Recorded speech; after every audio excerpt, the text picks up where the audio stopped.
بندرگاہ کے علاقے میں ایک نیم تاریک ریستوران کے ایک گوشے کی میز پر دو نوجوان بیٹھے سرگوشیوں میں باتیں کر رہے تھے۔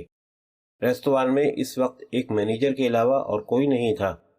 دو تین افراد پیچھے باورچی خانے میں صفائی وغیرہ میں مصروف تھے۔ دائیں جانب بیٹھے ہوئے پروہی مائل سیاہ گھنگریالے بالوں والے شخص کا نام ایڈب ڈن تھا۔ یہ شخص چوروں اور لٹیروں کا بے تاج بادشاہ تھا۔ ریٹائرڈ بزنس مین کی طرح ٹھاٹ دار شاہانہ زندگی گزارتا تھا۔ وہ باقاعدگی سے حکومت کو ٹیکس بھی ادا کرتا تھا۔ اس کے مکانات دنیا کے کئی مختلف مشہور شہروں میں تھے۔ منصوبہ سازی میں اس کا کوئی ثانی نہیں تھا۔ اس نے کئی ایک کامیاب وارداتیں کی تھیں اور پولیس ٹاپتی رہ گئی تھی۔ اس نے ماہر ترین چوروں کا گروپ بنا رکھا تھا اور وقتاً فوقتاً ان سے کام لیتا رہتا تھا۔ ایڈ کی شخصیت سحر انگیز اور پر اثر تھی اور کوئی بھی اسے دیکھ کر چوروں کا سردار نہیں کہہ سکتا تھا۔ مضبوط جسامت کے دراز قد ایڈ کے لبوں پر مسکراہٹ کھیلتی رہتی تھی۔ ایڈ کے برابر بیٹھے ہوئے شخص کا نام لیو براڈی تھا۔ وہ زیر زمین دنیا کا ماہر ترین چور اور قفل شکن سمجھا جاتا تھا۔ دنیا کا انتہائی مشکل اور پیچیدہ تالا بھی اس کے آگے جواب دے جاتا تھا۔ ایڈ کی نسبت وہ دبلا پتلا تھا مگر جسہ اس کا بھاری تھا۔ عمر اس کی 35 برس تھی مگر وہ 27-28 سے زیادہ کا نہیں لگتا تھا۔ قفل شکنی کے علاوہ وہ بہروپ بدلنے کا بھی ماہر تھا۔ میک اپ کے سلسلے میں اس نے کئی چیزیں ایجاد کی تھیں۔ ان چیزوں سے وہ تھوڑی ہی دیر میں اپنی شخصیت بدل لیتا تھا۔ اپنے اسی فن کی بدولت پولیس میں اس کا کوئی ریکارڈ موجود نہیں تھا۔ وہ ہر جرم سے پہلے ایک نیا چہرہ اپنے چہرے پر سجا لیتا تھا۔ چائے کے بعد ایڈ نے سگار سلگا لیا اور ہلکے ہلکے کش لینے لگا۔ لیو تھوڑی دیر تو اس کے چہرے کو بغور دیکھتا رہا، پھر بولا، تم نے شاید مجھے کسی کام سے بلایا ہے؟ میں بیکار اور فضول باتوں میں وقت ضائع نہیں کرتا، ایڈ نے کہا۔ اس بار جو منصوبہ میرے ذہن میں آیا ہے وہ کامیاب ہو گیا تو میرے وارے نیارے ہو جائیں گے۔ اس منصوبے پر خاص محنت کرنا ہوگی، اس کے ہر پہلو پر غور کرنا ہوگا اور سوچ سمجھ کر ہر قدم اٹھانا پڑے گا۔ مجھے اس کے لیے ایک مستعد اور ذہین ٹیم ترتیب دینی پڑے گی۔ تمہارا نام سر فہرست ہے۔ تم اگلے 3-4 ہفتے مصروف تو نہیں ہو؟ میں ہر خدمت کے لیے حاضر ہوں۔ تمہاری خاطر میں اپنی ہر مصروفیت ترک کر سکتا ہوں، لیو نے سنجیدگی سے کہا۔ شکریہ لیو، ایڈ نے کہا۔ یہ تو تم جانتے ہی ہو کہ جب میں کوئی منصوبہ بناتا ہوں تو تمہیں لمبی رقم ملتی ہے۔ اب میری بات غور سے سنو۔ ایک واردات کے سلسلے میں میرا قیام پیراڈائز سٹی کے عالیشان ہوٹل روز میں رہا تھا۔ میں وہاں 3 روز رہا تھا اور اس عرصے میں میرے ہزاروں ڈالر خرچ ہو گئے تھے۔ ہوٹل روز بلا شبہ دنیا کا سب سے خوبصورت اور مہنگا ہوٹل ہے۔ اس ہوٹل میں کمرے نہیں ہیں بلکہ کئی کمروں پر مشتمل فلیٹس ہیں۔ ہوٹل کی سروس شاندار ہے اور وہاں مقیم ہر فرد پر انفرادی توجہ دی جاتی ہے۔ وہاں صرف لکھ پتی اور کروڑ پتی لوگ ٹھہرتے ہیں۔ وہاں مہینوں پہلے فلیٹ بک کرانا پڑتا ہے۔ وہاں رہائش کے دوران مجھے کئی کام کی باتیں معلوم ہوئی تھیں۔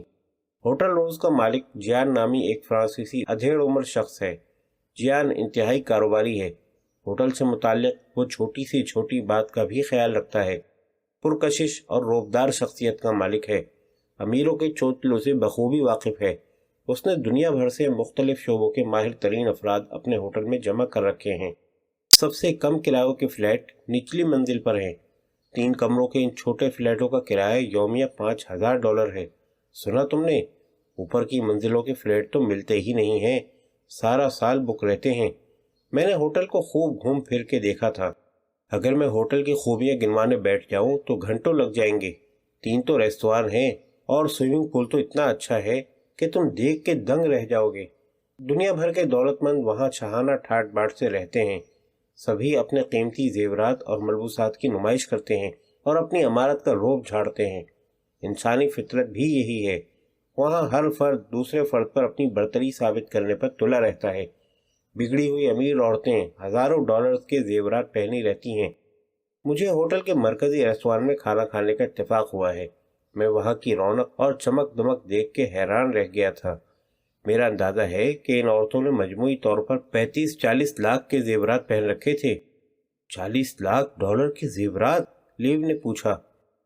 یہ میرا محتاط اندازہ ہے، اس سے بھی زیادہ مالیت کے ہوں گے۔ میں اس ہوٹل میں ڈاکہ ڈالنا چاہتا ہوں۔ لیو نے سر کھجاتے ہوئے کہا، کہ تم کیا کہہ رہے ہو ایڈ؟ ہوٹل روز میں ہم کس طرح ڈاکہ ماریں گے؟ لیو، تمہارے ساتھ مصیبت یہ ہے کہ تمہارے بڑے سے سر میں بھیجا بالکل نہیں ہے، اور یہی وجہ ہے کہ ہم دونوں کی گاڑی چل رہی ہے۔ میں منصوبہ بناتا ہوں اور تم اس پر عمل کرتے ہو۔ گویا ہمیں $40 لاکھ حاصل ہوں گے، لیو نے کہا۔ اس میں سے میرا حصہ کتنا ہوگا؟ 40 میں سے 15 لاکھ تمہارے ہوں گے، ایڈ نے کہا۔ تمہارے اخراجات میں ادا کروں گا، ٹھیک ہے نا؟ یہ ایک مسئلہ ہے، ایڈ نے کہا۔ پیراڈائز سٹی کی پولیس مستعد اور قابل ہے۔ یہ خبر جنگل کی آگ کی طرح پھیل جائے گی۔ وہ وفاقی اور ریاستی پولیس کے تعاون سے پورے شہر کو کھنگال دیں گے۔